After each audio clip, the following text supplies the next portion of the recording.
then Sony, don't do this. This is a step into the wrong direction.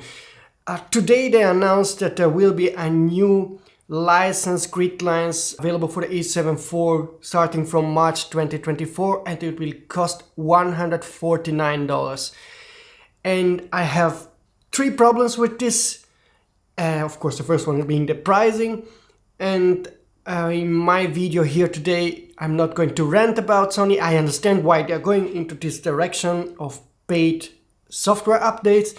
And I'm not in principle against this, but I think they're making three missteps the way they're doing it right now. And this is what I want to talk in this video today. But before that, please take 2 seconds time to subscribe to the channel and hit the notification button to not miss any of my upcoming videos. So before I explain my opinion on this new strategy from Sony, I want to first read the official press release. The title says, custom gridline license available for alpha camera bodies, planned for the Alpha A7 IV in March 2024 onward, and more camera bodies in the future. Sony also explains how this gridline feature works. The new license offers the ability to import up to 4 customized original gridlines. The gridlines can be displayed on EVF and LCD when shooting, which makes for easier, more consistent images. For example, staff at schools, photo studios, theme parks, cruise ships, malls, etc. will now have the ability to update their cameras with ease and utilize this tool for quick and precise, more professional shots. Imported customized gridlines are replaceable and color gridlines are available. Once gridlines are registered, it can be displayed with HDMI output as well. After shooting, users can check the images with the gridlines overlaid on EVF and LCD. If you want to read the full press release, I will link it in the description of this video,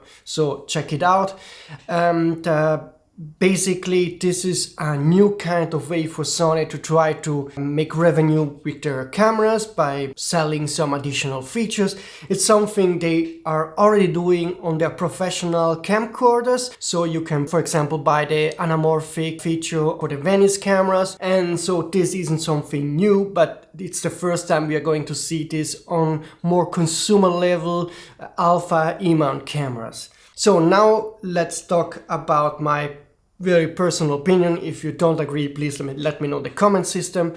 But basically, from the strategy point of view, I understand that Sony is doing that step. The camera market is declining. It has bottomed out by now, but to be sustainable, they have to add some new revenue streams.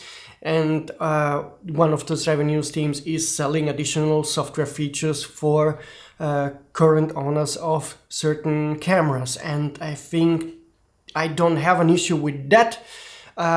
It's just the way it goes. It's working on smartphones. It's now working even on cars, where you have to pay for extra features if you want, for example, that the massage seat is working or whatever. So I think that this is a kind of inevitable future. So from a basic philosophical point of view, I don't have any problem with Sony doing this. I have 3 problems with the way how they are doing this. First of all, the pricing. Paying $149 for gridlines, that sounds like a ripoff to me.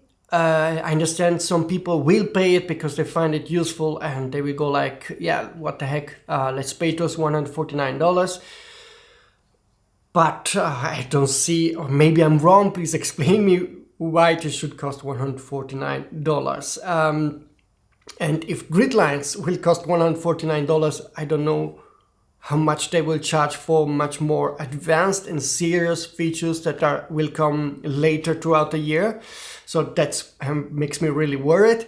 And so the first reaction really was like, what the heck? And I think also from the comments I read on my Facebook pages, most of the people really were disappointed about the pricing. So they were not disappointed about that you have to pay for a new feature, but the pricing is simply off. That's my first opinion. The second opinion is I'm a bit worried what this means for the firmware strategy from Sony.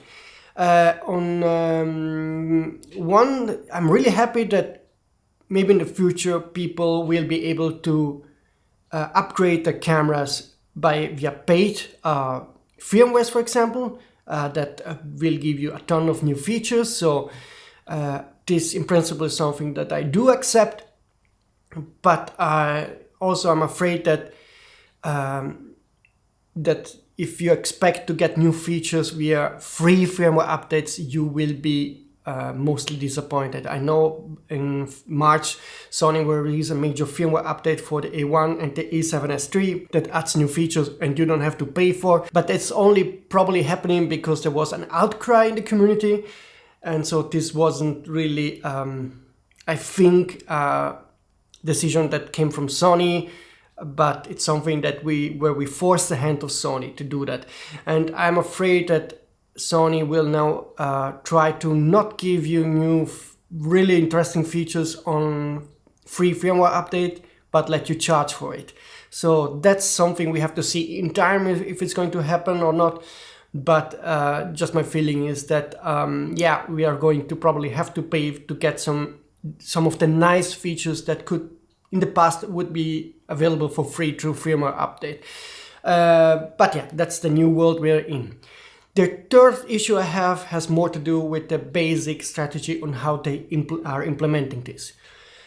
And my opinion is that Sony has to completely rework the software inside the cameras. At the moment, the software is slow, complicated. It has a ton of issues. Normal people are struggling to work through the menu and the software of Sony cameras, but also of other cameras. So this isn't a problem related to Sony only. In my opinion, they should completely switch over to Android system, and this way make it way more intuitive, and I think many features would work much faster and much more reliable way, like for example direct Wi-Fi connection with your smartphone, backups. You could basically add a ton of features on your Sony camera in an instant by switching over to the Android system. Like I said before, for example, backups over the air are immediately possible, and sharing through your social network is also immediately possible without having to transfer first the images from the Sony camera to your smartphone. And that's always still a hassle. I still sometimes swear when doing this. And then work the images on your smartphone and then publish it on your social networks. It would be nice to do it on your Sony camera and directly, and you can do this if you have an Android OS system. For me, Sony should do this, move to Android completely, and then offer their additional features to the normal playground from Android, where you can then purchase your grid lines or whatever, and this would make more sense to me. And also you would allow third-party developers to create new features that Sony doesn't even think about it right now. So in my opinion, Sony should create an environment where third-party developers are creating app that then get approved by Sony, so that you are certain that this app will not break your camera. And Sony could take like a 30% share for this kind of official approval system. And I think in the long term this would be a winning strategy for Sony, because you would suddenly have a ton of new features available for the Sony cameras. Sony doesn't have to think about it, develop this or test it out. They just earn the share for having a controlled environment around those apps. At the same time, they will have a giant advantage compared to the competition. And it would also solve some of the issues that we are having right now with odd connectivity issues, not really usable menus. It would be nice if people could have, for example, the possibility to redesign the menus so that you have a much more easier menu, for example, for old people or people that don't want to have all those features displayed. I think, for example, the Hasselblad X2D has a kind of very easy menu. I would love if there would be an option, for example, to import this kind of menu design on a Sony. I know you cannot do it because it's a proprietary menu system from Hasselblad, but the basic idea to have the possibility to have that kind of menu would be nice. But yeah, that was just my opinion. If you have a different opinion, if you think I made a mistake in some of my analysis, please let me know, because I'm totally not an expert in software and other aspects, and maybe there are some issues why this isn't really possible, and so explain it to me. But this is just an opinion based on a photographer's opinion. I love my Sony a7R IV. But I also love the idea that I can add some features. So, and I'm really dreaming about an app system based on Android where you can basically get lost in a ton of new features that might be useful. And I would definitely spend money on some apps that are reasonable priced and have some reasonable features for me.